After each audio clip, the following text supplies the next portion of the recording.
The opinions expressed on this radio station, its programs, and its website by the hosts, guests, and call-in listeners or chatters are solely the opinions of the original source who expressed them. They do not necessarily represent the opinions of Revolution Radio and FreedomSlips.com, its staff, or affiliates.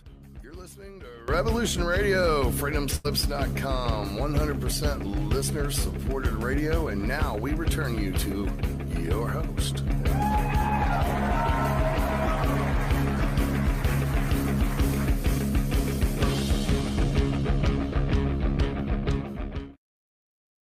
And Meckie's muted and doesn't have his video on. But that's okay. I can take it. So, you're back with David Meckie's Shiny Side Out on Revolution Radio, the #1 listener-supported talk radio on the net, so push the donate button. And also, subscribe to the archives. But guess what? It's free. You don't have to worry about it. Get yourself some great merchandise from the station's website, a t-shirt, a mug, or anything you like. Thanks for listening to Shiny Side Out and to Revolution Radio. We are halfway through show number 707. Yes, that's right. That's 707 weeks. We've been doing this since 2012. Time just keeps going forward. It's not linear. But geez, doesn't it feel like it's getting faster? We have on our agenda right now this new chapter in the Hypothesis Part 8, and I'm going to put my middle screen on,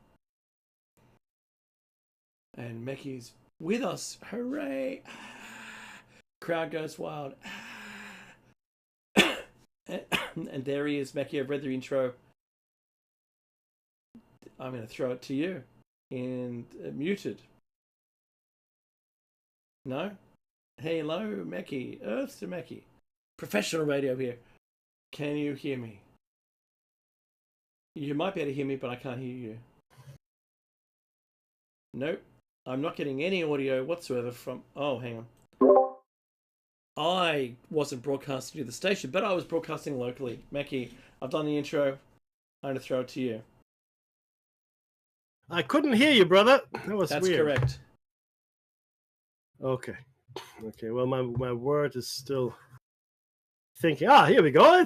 It wants to do something now. Okay, so we should be at Southern African Ancients Genomes Estimate Modern Human Divergence.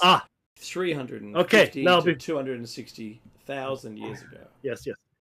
Before we go there, I sent you an article the other day. I'm going to find it very quickly. Now, we have always, Dave and I have always spoken about the relative age of humanity, how long we've been around. We've talked about the work that's been done, around the artifacts that were found in strata that shouldn't exist. Here we go. This is where we are, right?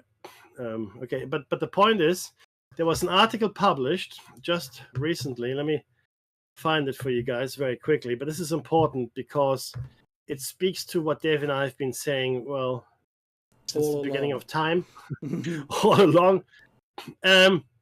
And let me just find it very, very quickly. So we've always maintained that the human race, not individuals, but the human race is a lot older than, here we go, than we were given in school, for example. So this is an article from the BBC, but you can find that in other scientific publications. This was published 3 days ago by Pallab Ghosh, who is the science correspondent.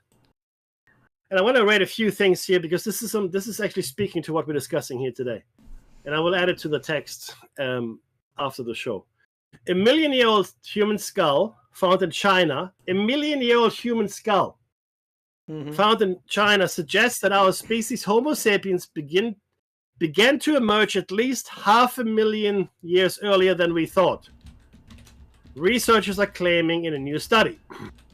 It also shows that we coexisted with other sister species, including Neanderthals, for much longer than we've come to believe, they say. The scientists claim their analysis totally changes our understanding of human evolution and, if correct, it would certainly rewrite a key early chapter in our history. Of course, other experts in the field where disagreement over our emergence on the planet is rife say that the new study's conclusions are plausible, but far from certain. Okay, the discovery published in the leading scientific journal Science shocked the research team, which included scientists from a university in China and the UK's Natural History Museum. From the very beginning, and I'm quoting here, Professor Zi Junni of Fudan University, who collated the analysis, this is what he said. From the very beginning, when we got the result, we thought it was unbelievable. How could that be so deep in the past?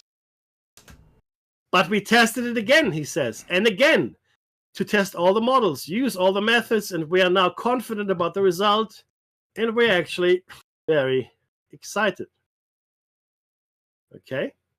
When scientists found the skull named Yunxian 2, they assumed it belonged to an early ancestor of ours, Homo erectus, the first large-brained humans. That's because it dated back about 1 million years, long before more advanced humans were thought to have emerged. But the new analysis suggests, which has been reviewed by experts independent of the research team, that it is in fact not Homo erectus, but rather Homo longi, a sister species at similar levels of development to Neanderthals and Homo sapiens. And we know that we interbred with Neanderthals, and now it seems likely that we also interbred with Homo longi. Okay? I found the story in the now, the story's up on screen. Yeah. Perfect. Now, the important bit, listen very carefully. This startling analysis has dramatically shifted the timeline of the evolution of large-brained humans back by at least 500,000 years, according to Professor Chris Stringer of the Natural History Museum, a co-lead on the research. He said there are likely to be million-year-old fossils of Homo sapiens somewhere on our planet. We just haven't found them yet. Now, that's as much as I wanted to share. The rest, I mean, you can look up yourself. It's fascinating stuff. I mean, I like that kind of stuff, so I keep a lookout. But this is my point here. When I was, and Dave, we're old fogies, when we were in school, Homo sapiens was 100,000 years old. That's right. Thereabouts. That was pushed back further when we wrote the text for this to 300,000 years ago, right? And now it's being pushed 500,000 years further into the past, maybe even more than that. Even more. With scientists saying, sorry? Even more. Yeah, even more. With scientists saying there are probably Homo sapiens remains we haven't found yet, but if we keep looking, we will. Now, I want to say something to that, and we'll come to it in the text in a moment. There has been work has been done in the 19th century when mining, or the mining of old, was in full swing, like coal mines, iron mines, copper mines, people digging with pickaxe and shovel physically, right? And they're finding stuff. They're finding a lot of stuff. They found a lot of stuff. They found artifacts. There were vases. There were pots, vessels, pots, axe, hammer, gold chains. But there were also human remains that were found. Specifically, human remains, footprints, sandals, a whole bunch of stuff was found in these mines. Now, and they swear they got them out of these layers, which are hundreds of millions of years old. Hundreds of millions of years old. That's very old, just in case we're not clear on that. And it is really important to understand that happened. Now, what scientists and armchair critics and debunkers are saying these days are you can't really trust these people. They're not scientifically trained. They don't know what they're doing. They're probably lying, etc., etc. Now, these people gave their word. They swore under oath that this is what they're saying is true, right? In a time where swearing under oath, or even just giving your word, was strong enough to believe you. Correct. So this is really important to understand, right? And then the story goes, I have no evidence for this, but the story goes to Smithsonian amongst other institutions, but in America, mainly the Smithsonian came and spirited away these finds into some undisclosed locations. Okay, Mackie, says you, and you're right in saying it.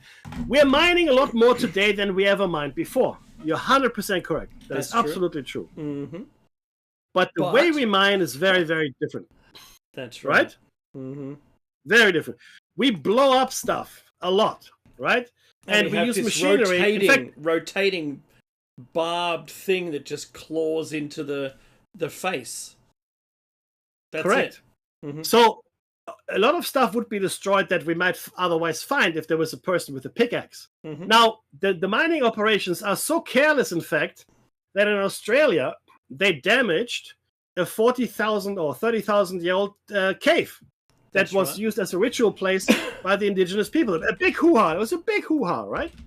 But they knew that was there, and they still damaged it, right? In fact, it's a secret cave. They signed an agreement not to do it, and they still do it. That's exactly right. That's right. And they still did it. So, in my opinion, a lot of artifacts would be destroyed in the process. But secondly, I also believe that it's a lot more expedient and convenient for the corporations, such as Rio Tinto, BHP, any of the big miners, Fortescue, it doesn't matter who, right, to not publicize when they find something. There might be a secret deal they have with certain governments or universities or museums where they give them whatever they find, right? But not to the point where this now becomes an archaeological site that's going to be blocked off and there's going to be digging and et cetera, right? So that I don't think. So that's why we're not seeing any more of these things. We just don't see it anymore. It's not something that happens in the same way it used to happen. So our mining operations are completely different. In fact, the big miners are trying to have as few human beings on the mine site as possible. That's right. Why? Because if somebody gets injured or, God forbid, killed on a mine site, that mine site is now shut down. Okay? And if it's shut down, it means tens of millions of dollars every day that are being lost. Right? So, Mackie, they're automating as much. I've got some images here of what the mining equipment today looks like. And it's just a big, huge grinding wheel on a long face, and it just goes back and forth.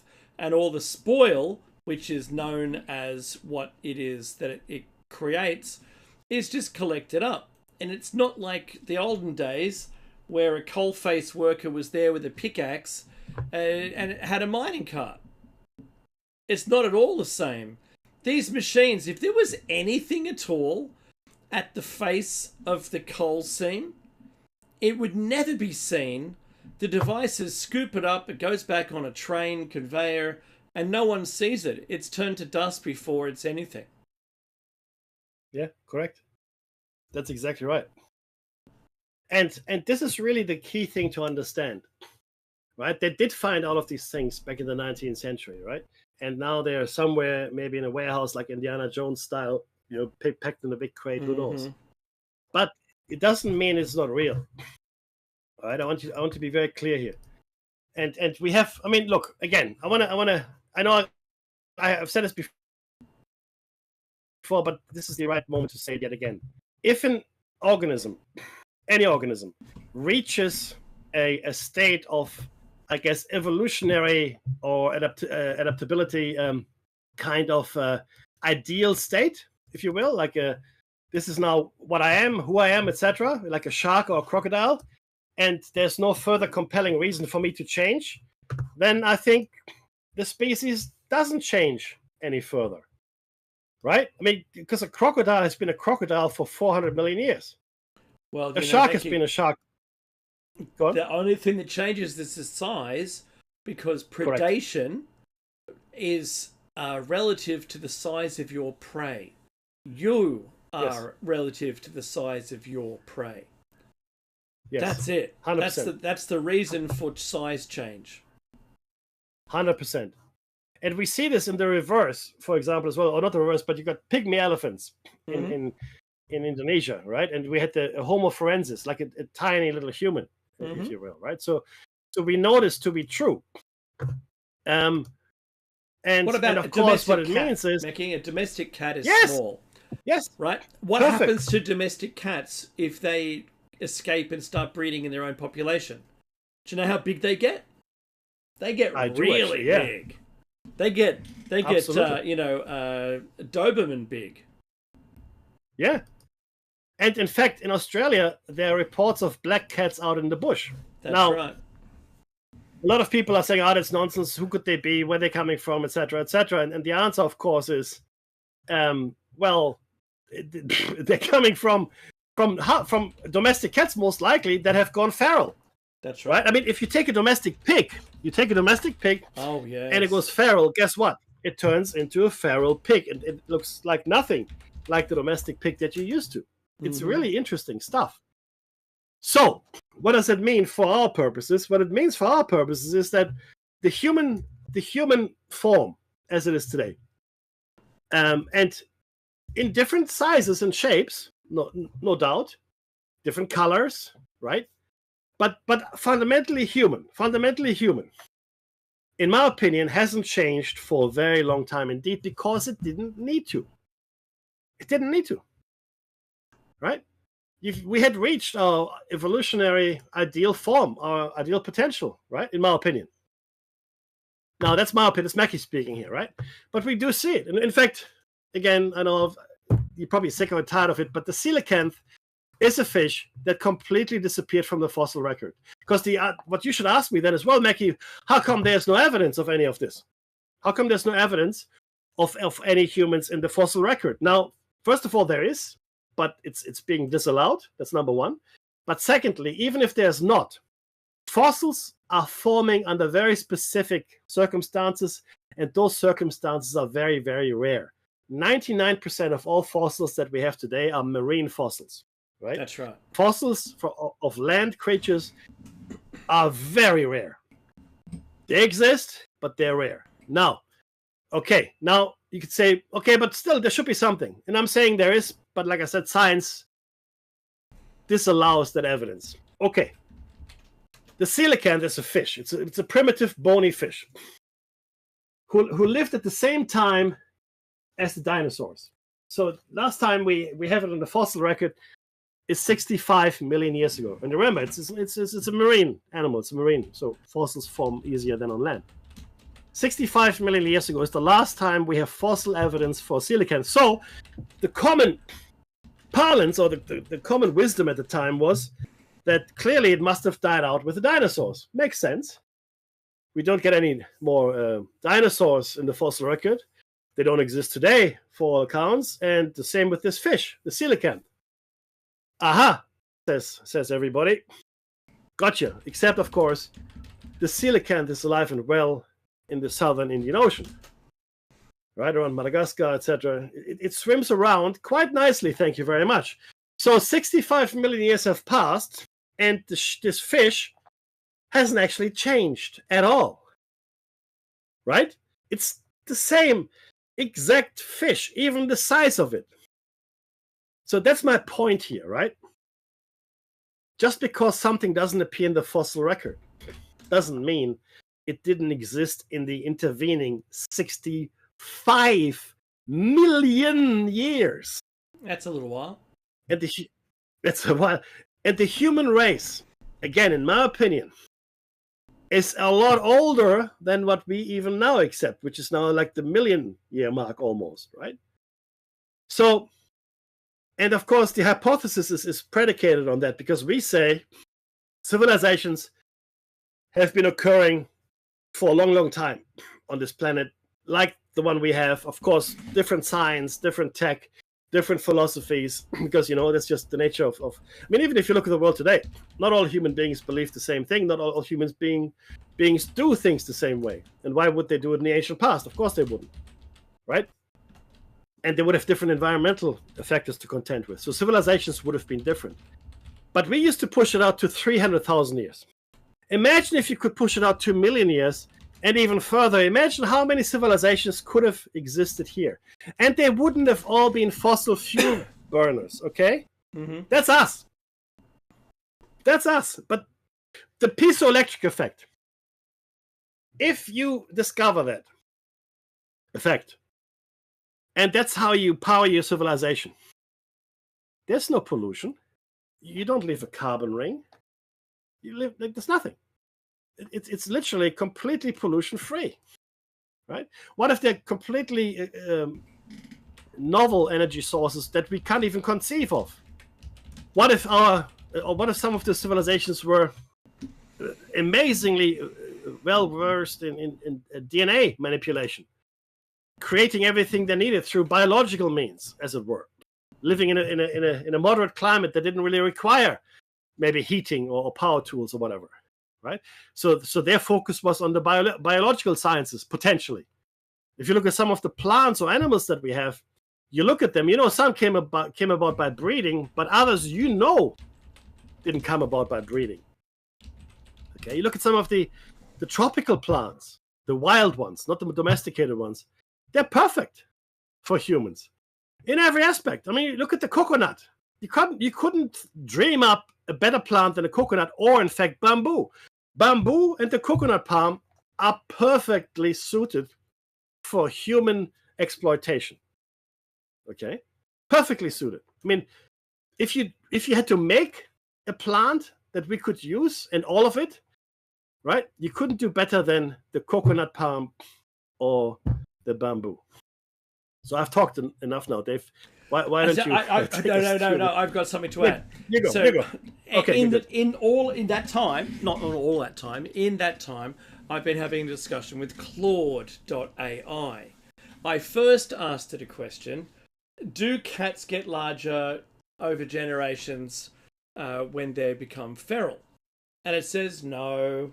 So then I find a research paper called Body Size and Bite Force, blah, blah, blah, feral. And it's a research paper, and they found that very thing happens. Of course, it supports what I already knew, but that's fine. I threw it into Claude and goes, oh, yeah, you're right. So then I said, well, summarize what you've just discovered. And it says, yes, feral cats do get bigger over generations. And it's true. I'm no genius, but I'm just telling you, this is what I already know to be true, and there it is. And it also has a bit of evolutionism built into the platform and its beliefs and studies. So anyway, I just want to agree. And look, to add to your point there, Meki, about fossilization, when we did the show on fossilization, one thing that I learned was that fossils are very rare, to be honest. The creation of a fossil is so extremely rare and requires certain conditions, very, very certain conditions. Otherwise, it just rots away. The biome will consume it and it'll be gone. Otherwise, the forest that I live in would be, neck deep in bones from all the past creatures if they never broke down. But they do. We bury things underground to hopefully arrest oxidization and the biome destruction of these things, but eventually that'll succumb to that as well. So if you can quickly cover an animal that's been deceased, usually in a flood or something, tightly packed with no oxygen in there, in that layer, it might survive as a fossil, where the minerals are replaced, the elements are replaced with minerals, and the mineralization occurs, and then we have a fossil.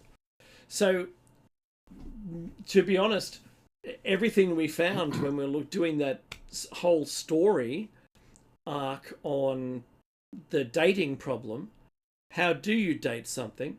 The first question was, how did the fossil become a fossil? And why is, as Meki's pointed out, that most of them marine, because you get down deep enough in the ocean, there's no oxygen. And the predation down there is very, very minimal. And you don't get much scattering of the bones. If something falls down dead, a lot of predators here on land will strewn those bones everywhere. It's got to be a certain event for it to be something that we can find in the future. And especially, Meki, when we started burying our dead and having ritual around that started to protect them, but put them down below where they would have normally been found if they were alive and then covered over by floodwater or something like that, sediment. So it's extraordinary. And I think there's certainly Mickey and my opinions are very strong on this, and it is that we still haven't found the true age of humans on the Earth, and yet to be discovered. This is certainly a revelation that supports what we've thought all along, and it could be even another million. And if you do those estimations, how long have we been since we were horse and cart, or earlier, to now? Without technology, now that we have technology, we could have done this how many times, Becky? In the last 100,000 years, or 300,000 years, or a million? Well, if it's 300,000 years, we could have done it 15 times. That's a very conservative estimate. Yeah. So now you've got to consider what that would look like, and when we find ancient artifacts, especially stone artifacts. Because, to be honest, 10,000 years after even we're here, there won't be anything left but the stone buildings and things. There may be the cornerstone to a building. Maybe the singing frog thing is real. If you don't remember that cartoon, it's very funny. Hello, my honey. Hello, my baby. Hello, my ragtime gal. Found in the cornerstone of a building. But anyway. Yes. So... Why don't you talk about the Southern African ancient genomes? Okay, I'm trying to find it. You start on it, and then I'll jump in. Okay, it's page 19, if you're interested. Okay. Yeah, I am. Okay, that far. Okay. Look at us getting through the document. I just spliced. Oh yes, here it goes. Yeah. Okay. Southern African ancient genomes estimate modern human divergence to 350,000 to 260,000 years ago. Of course, that is now preceded by the article we just shared with you, which I've added to the text, which is good, of course. Ancient DNA pushes human emergence back. Anatomically, modern humans evolved in Africa, but pinpointing when has been difficult. Schlebusch et al. Sequenced 3 ancient African genomes from the Stone Age, about 2,000 years old, and 4 from the Iron Age, 300 to 500 years old. One of the oldest samples, sequenced to 13 times coverage, appears most closely to resemble individuals from present-day San population. However, this individual seems to have lacked genetic contributions from other modern African populations, including pastoralists and farmers, which were observed in modern San individuals. Now, San is like a population group. Thus, the earliest divergence between human populations may have occurred 350,000 to 260,000 years ago. And that's the abstract of the study now. Southern Africa is consistently placed as a potential region for the evolution of Homo sapiens. We present genome sequences, up to 13 times coverage, from 7 ancient individuals from KwaZulu-Natal, South Africa. The remains of 3 Stone Age hunter-gatherers, about 2,000 years old, were genetically similar to current-day Southern San groups, and those of 4 Iron Age farmers, 300 to 500 years old, were genetically similar to present-day Bantu language speakers. We estimate that all modern-day Khoi San groups have been influenced by 9 to 30% genetic admixture from East Africans, Eurasians. Using traditional and new approaches, we estimate the first modern human population divergence time to between 350,000 and 260,000 years ago. This estimate increases the deepest divergence among modern humans, coinciding with anatomical developments of archaic humans into modern humans, as represented in the local fossil record. Do you know, Mickey, it reminds me of the hourglassing effect of different disasters. Yes. And how these ancient haplogroups ended up in our DNA, yours and mine and everybody's. So we know that the Younger Dryas, something like 12,500 years ago or thereabouts, that was another hourglassing. They've estimated only maybe 30,000 humans were alive upon that disaster. And that might be maybe overestimating. So Look, it's it's something else. it's really fascinating. Now let's skip the table of times, because that's something that is interesting if you read it, not really interesting when we read it. Why don't we go to let's assume 100,000 years of ancient civilizations? Oh, perfect. So let's Just assume let's assume 100,000 with a full stop. So it's come from a European website, no doubt. 100,000, not a comma. No, Russian, because they also do it, don't they? European. Enough time for 5 civilizations like ours or similar. However, humanity is likely a lot older. And I know this is where we'll lose a few listeners. However, the great antiquity of humanity does not fly in the face of known science. We know there was a bottleneck event for the human population. This means there was a massive reduction of breeding pairs. I love the way that they just simplify, like, what is it? Reduce it down to breeding pairs. There wasn't one person and a whole bunch of others, if you know what I'm saying. The breeding pairs. This is obviously there was consent. Genetic bottlenecks. Sure. Sure there was. That's right. If you haven't seen that show where there's only the few survivors, and they're around this period in time. I forget the comedian that does it, but it's a very funny show. They just go into the toilet in someone else's pool. They rob all the stores and everything like this because there's no one else. It's just them. Okay, so genetic bottlenecks in humans. The Toba super eruption, youngest Toba Tuff, is simply, what's YTT2? What's that mean, Mackie? It's just youngest Toba Tuff. It's just an abbreviation. Ah, right, okay. Was a supervolcanic eruption that occurred sometime between 69,000 and 77,000 years ago at the site of the present-day lake Toba, Sumatra, Indonesia. It is recognized as one of the Earth's largest known eruptions. The related catastrophe hypothesis holds that this event caused a global volcanic winter of 6 to 10 years and possibly a 1,000-year-long cooling episode. The Toba catastrophe theory suggests that a bottleneck of the human population occurred 70,000 years ago, reducing the total human population to only 15,000 individuals when Toba erupted and triggered a major environmental change, including a volcanic winter.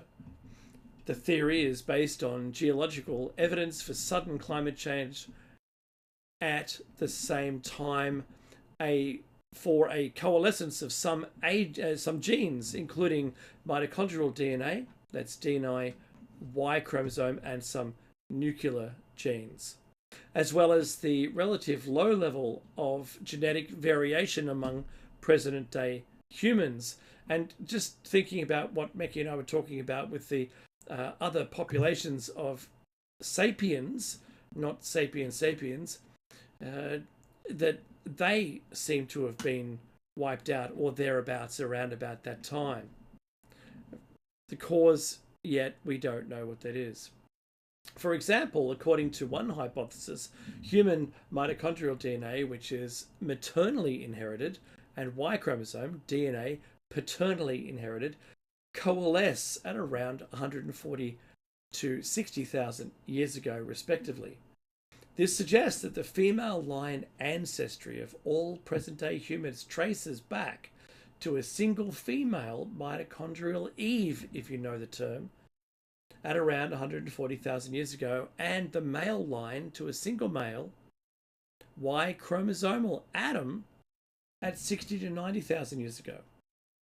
However, such coalescence is genetically expected and does not necessarily indicate a population bottleneck because mitochondrial DNA and Y chromosome DNA are only a small part of the human genome, and atypical in that they are inherited exclusively through the mother or through the father, respectively.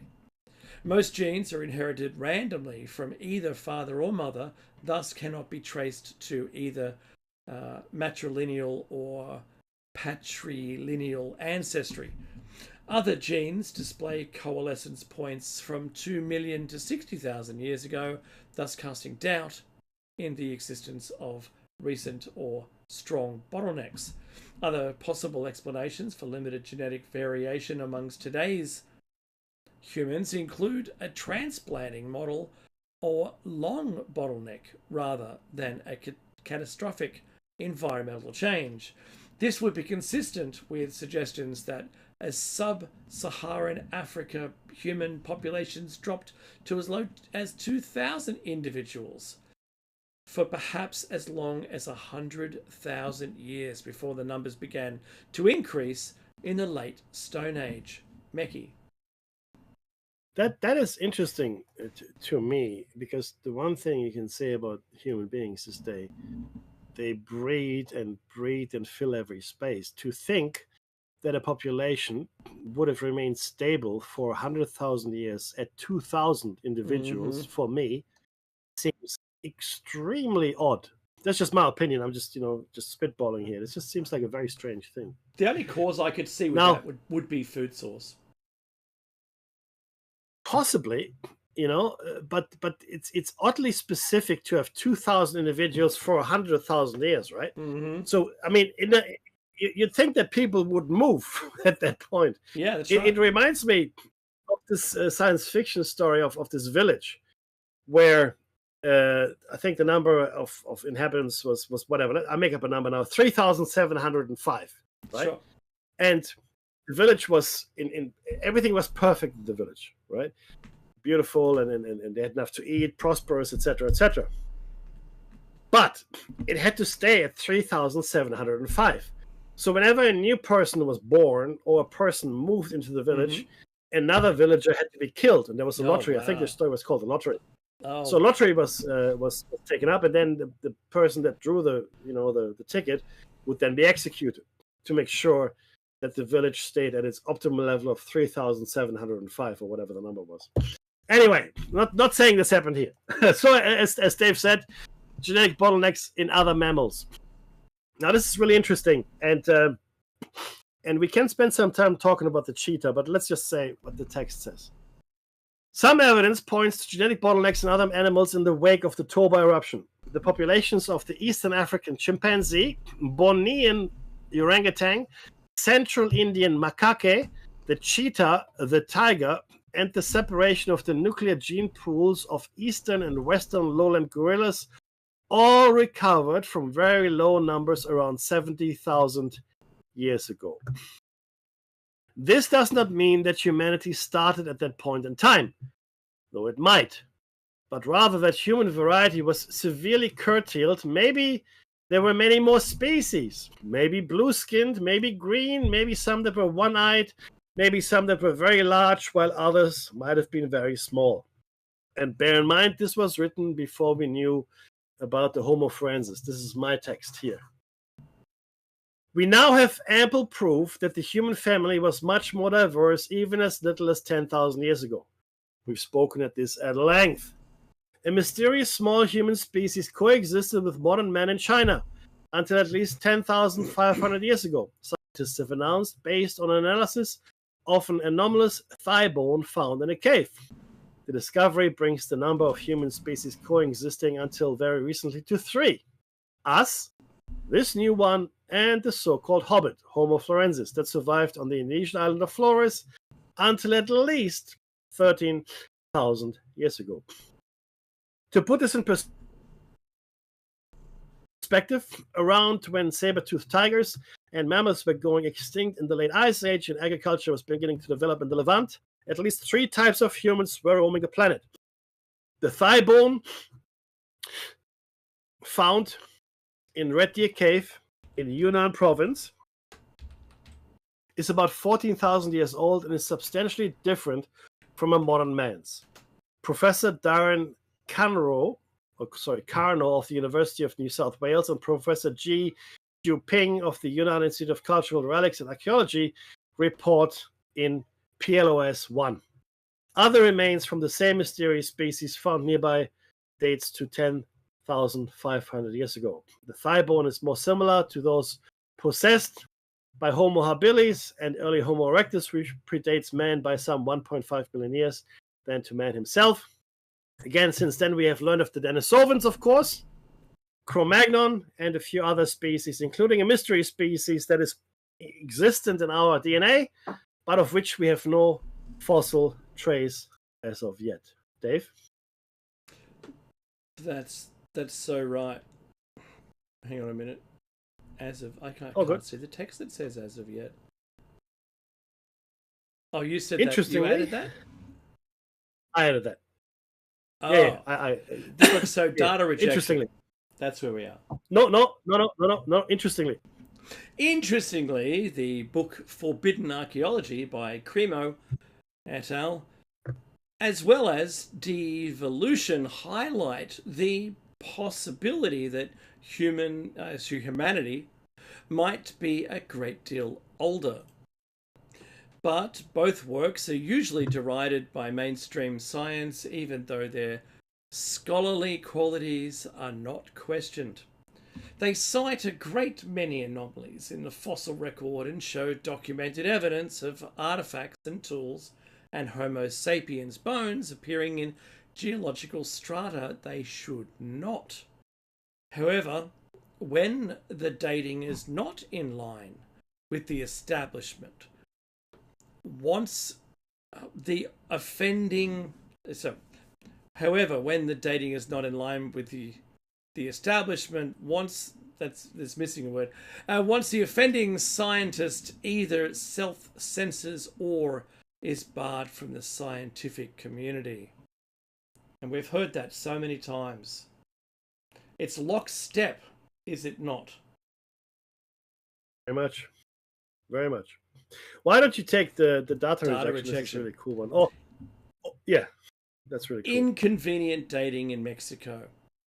There is a high-profile case of Dr. Virginia Steen McIntyre, a geologist working for the U.S. Geological Survey, USGS, who was dispatched to an archaeological site in Mexico to date a group of artifacts in the 1970s.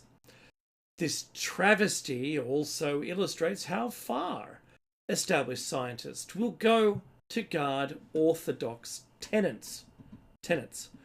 McIntyre used state-of-the-art equipment and backed up her results by using 4 different methods, but her results were off the chart. The lead archaeologist expected a date of 25,000 years or less, and the geologist's finding was 250,000 years more. These controversial findings are in orders of magnitude older than the scientific consensus for habitation of the New World, which generally traces widespread human migration to the New World, the US, to 13,000 to 16,000. That's years before the modern times. Is that right, Becky? The findings at Hueyatlaco, yes, that'll do, have mostly been repudiated by the larger scientific community and have seen only occasional discussion in the literature. The figure of 25,000 years ago, or yes, less, was critical to the Bering Strait crossing theory, and it was the motivation behind the head archaeologists tossing Steen McIntyre's results in the circular floor filer and asking for a new series of dating tests.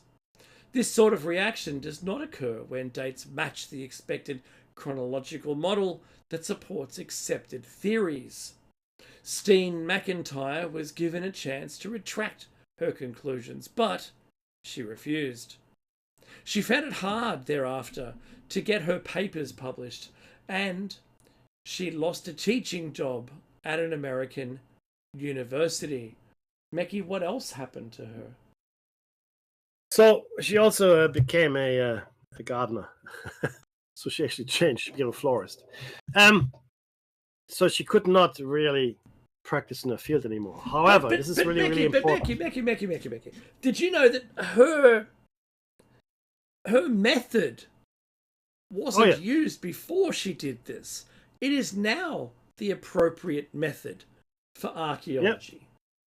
Yeah. So what Dave is referring to is when you come to a dig site, she put it into quadrants. That's right. Which were clearly marked, and that's how archaeologists still approach dig sites today. to this that day. Was their process. It actually makes perfect. It's surprising they didn't do it before that, right? It's common sense yet again. No, but the important thing is this. So we did some digging afterwards, of course. Mind the pun. And yeah, I know, right? And this is what happened. Biostratigraphic researcher Sam Van Landingham has published 2 reviewed analyses that confirm the earlier findings of circa 250,000 years before present for the tool-bearing strata at Huaylatlaco. His 2004 analysis found that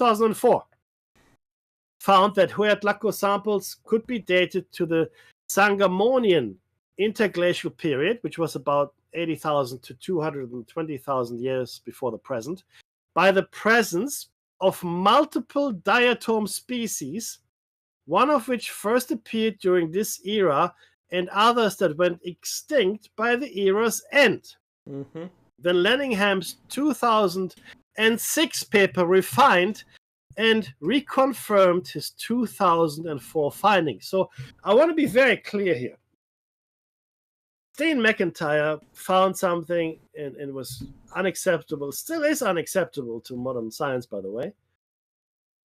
And then her findings were revalidated independently, some 30 years, I think, almost later, right? Mm-hmm. By Sam Van Landingham, and you can search it up yourself if you like. And he did 2.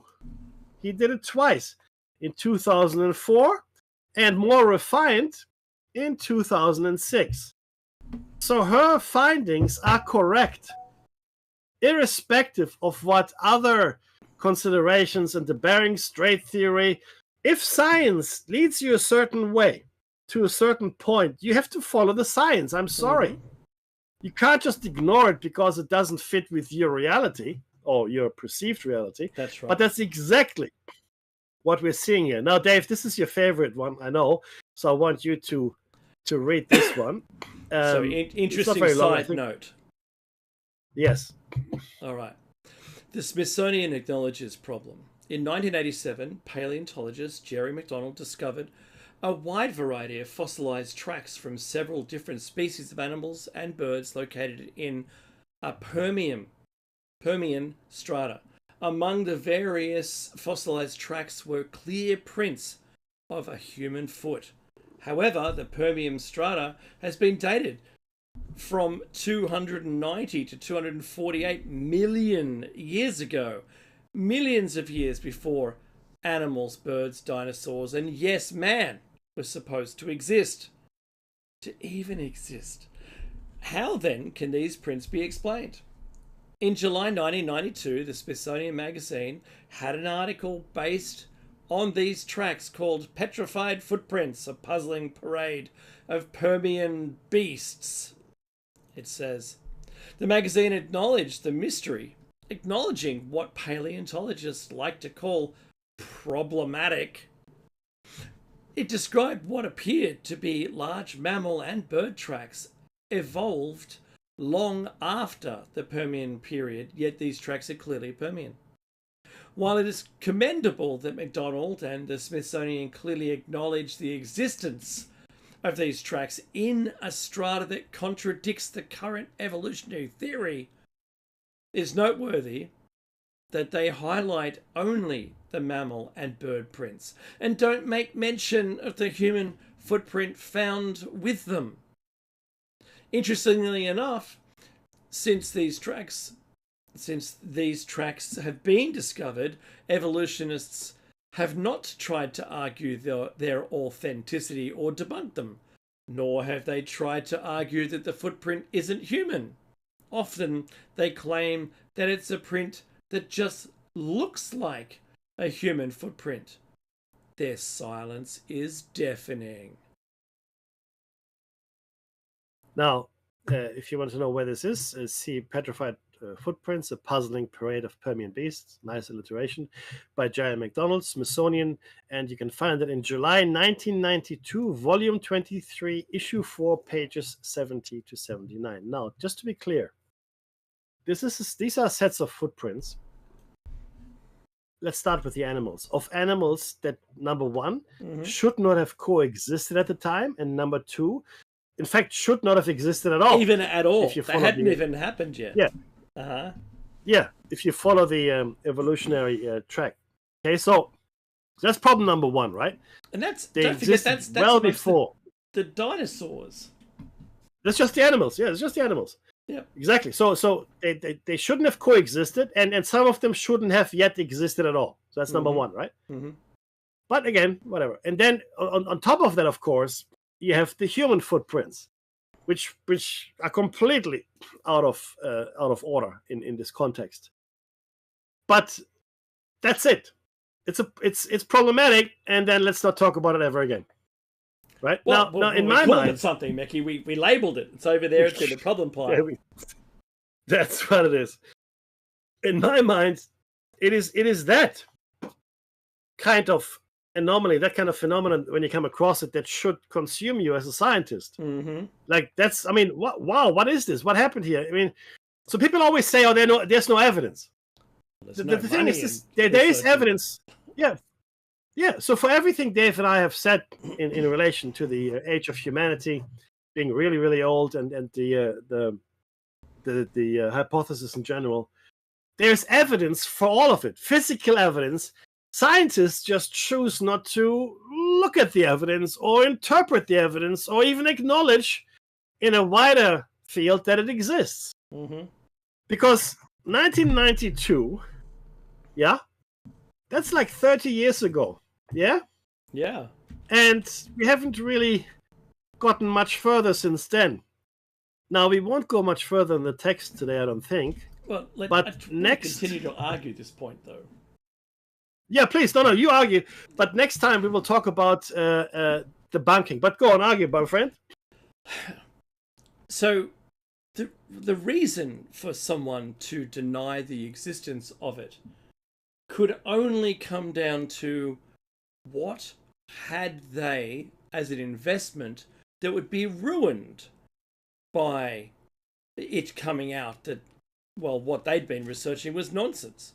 Or what they'd been supporting was nonsense, or what funding they'd receive if that just kept quiet.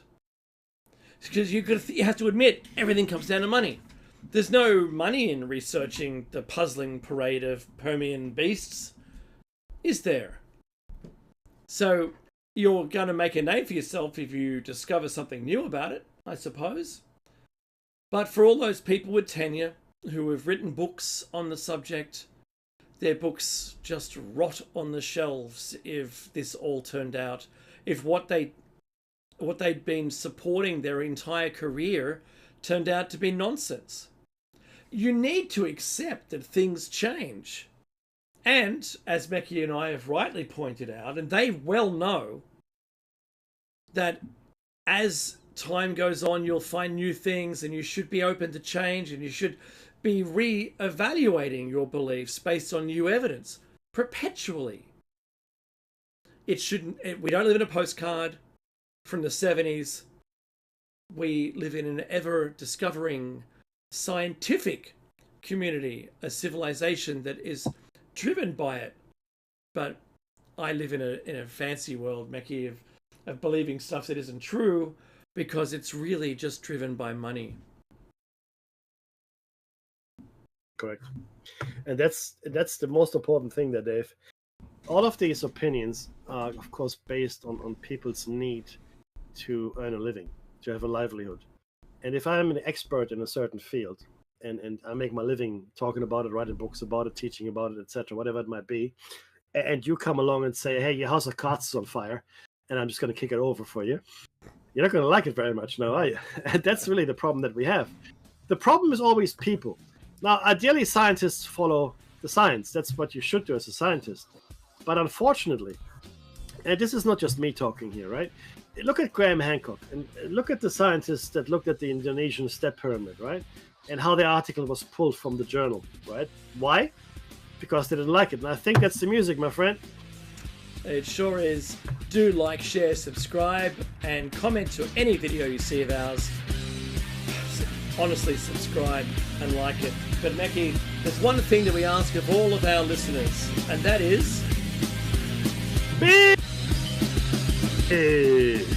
safe, indeed. Take care, everyone. We'll see you at Plato's Cave for breakfast, 7 a.m. Tuesday and Thursday. Take care. Thank you for listening to